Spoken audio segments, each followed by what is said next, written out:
naka-ready na tayo and it's currently 9 AM. Ayun, hindi na naman natuloy yung balak natin na pagka-out ng 7:30 is aalis na tayo. Kasi kanina sobrang sakit, parang sumakit na rin yung katawan ko. So ayun, sabi ko medyo ipahinga ko pa. Although sabi ko nga dapat 8 AM ako babangon. Pero pagka-out ko ng 7:30, puro 'di ba? Pagka-out ko ng 7:30, sabi ko sige na nga, let's go na. Anyways, kakain muna ako. Naka-ready na tayo, pati yung mga luggage, mga gamit, naka-ready na. Pwede siyang iwan dito, guys, and may provided silang paglalakan mo. And pwede mo rin hiramin yung padlock. So, walang problema. Hindi kayo mag-overthink habang nasa labas kayo. So, ayun. Ngayon, kakain muna tayo. Kasi, baka mag-acid-acid na naman tayo, diba? As atita. Ewan ko ba? Ngayon lang ako ganito, guys, na biglang nag-a-acid. Siguro dahil marami akong vitamins ngayon. And, kahapon din naman talagang sinagad ko rin naman talaga dahil hindi ako kumain. Umaga lang yung tinapay na kinain natin. Tapos wala na, nakalimutan ko na. Tapos yung tubig sa bag ko, nakalimutan ko din. Huwag nyo akong gagayahin, guys. Anyways, let's eat. Ito pa yung nabili natin kahapon sa Vision Bakery. Ayan siya. So, na-excite ako. Ang laki. Ang bigat niya, guys. Feeling ko may laman siya. Pero kasi mochi nga. Anyways, let's eat. Dami ko sinasabi.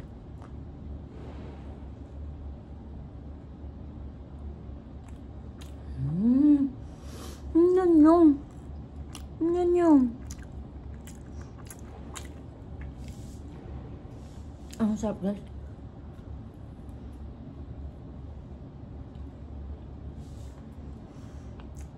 Oh my God. Sana.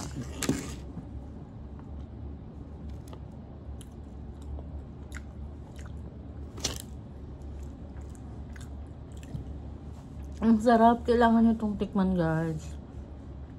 Kung hindi kayo mahilig sa matcha, may iba pa naman silang flavor. Pero ang sarap. Ang sarap.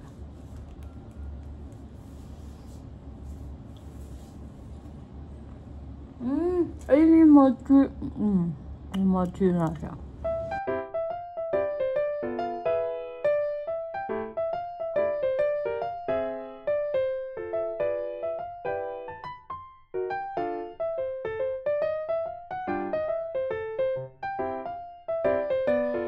Naubos ko siya, guys. Wala na. Kanina green na green yun. Pero yung ngipin ko, feeling ko green. Oh my God. Anyways, let's go na.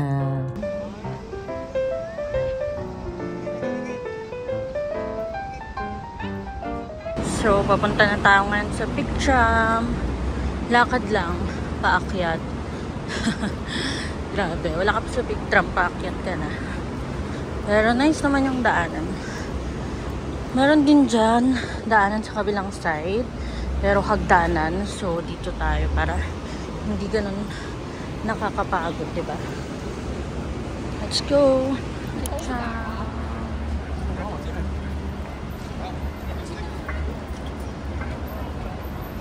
Yan yung mga ticket, guys. But I suggest talagang bumili na kayo sa Klook.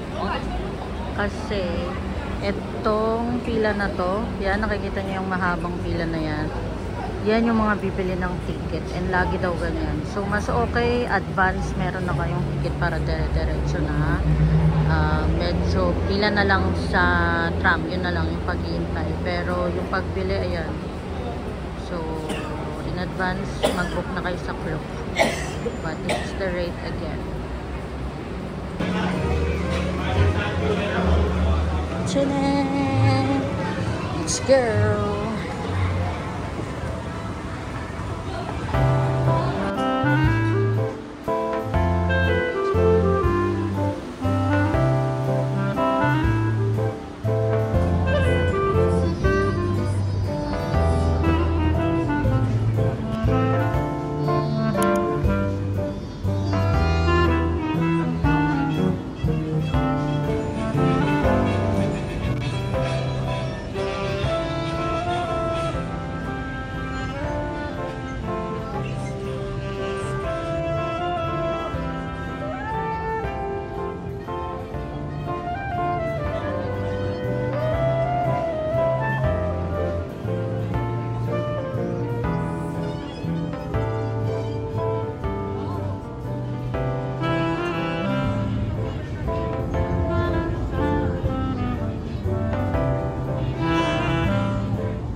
Akyat lang ng akyat.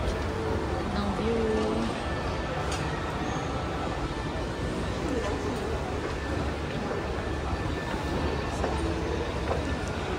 Last naman na sigurong akyat to guys. Kasi nag-entrance na ng Sky Terrace for 2.8. So, yun siya. Let's go. Blind reaction. Wow.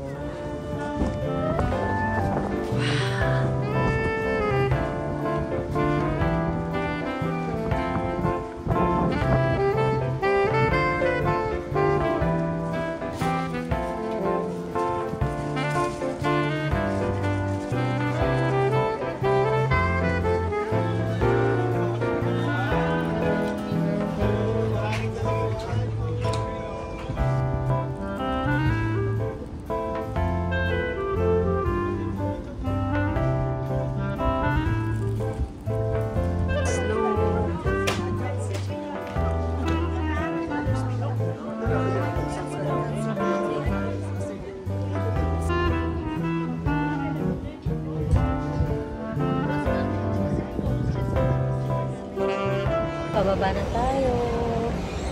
So, nasulit ko naman na sa taas. Ang dami kong picture. Kung kanino ako nagpa-picture. Daw, nauna naman sila nag-alok. Nagpa-picture. Tapos sabi ko pa-picture din.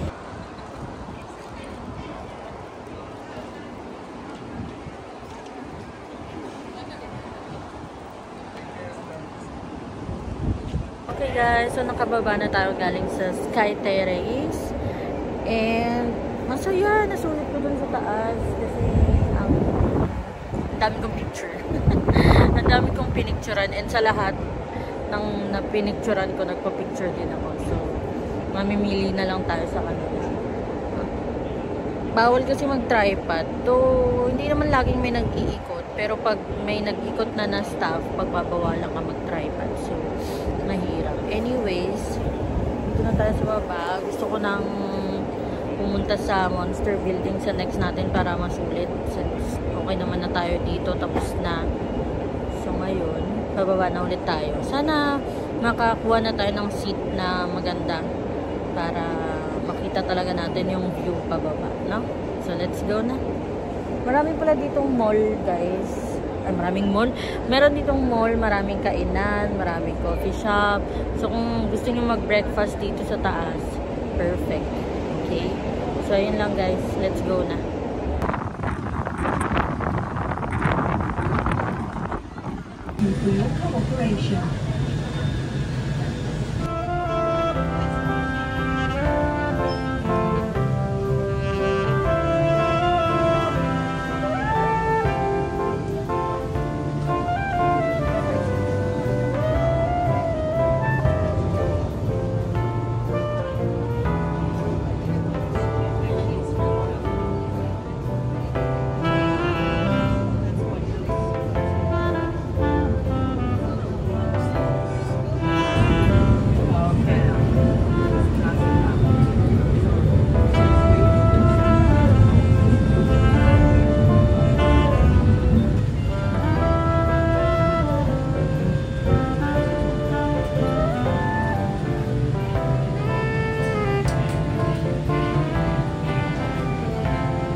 Building. Guys, meron pala ditong Arabica. Social, no? Anyways, ito na yung Monster Building. Ewan ko kung napapanood nyo sa mga documentary ng Hong Kong.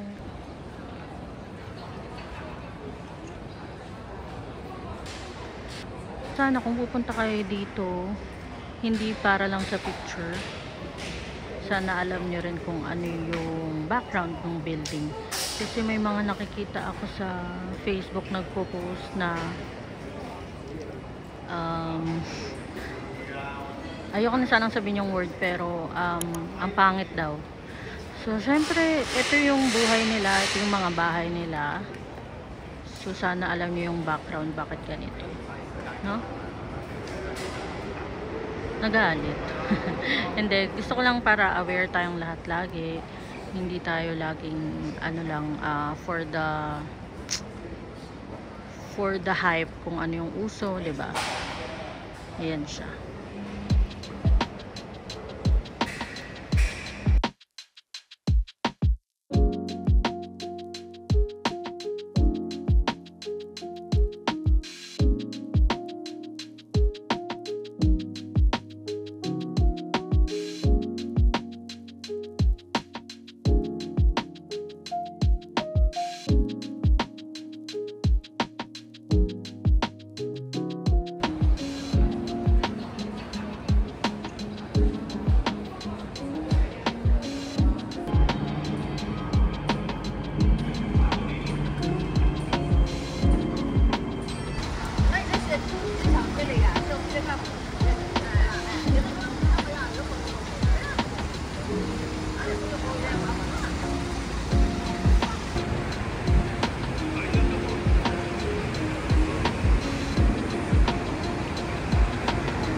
Bake house.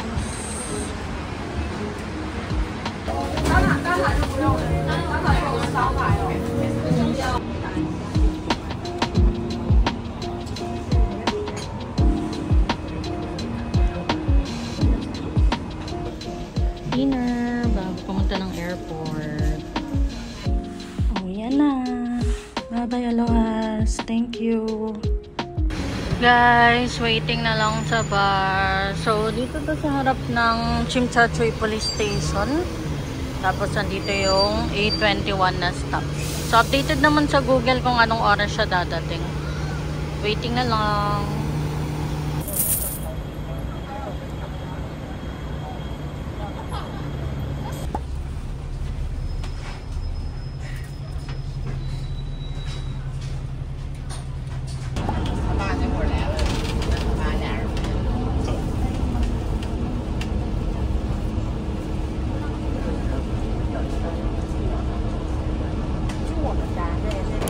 Airport, we have arrived.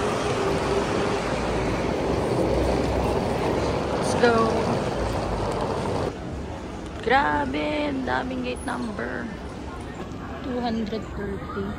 Seryoso ba?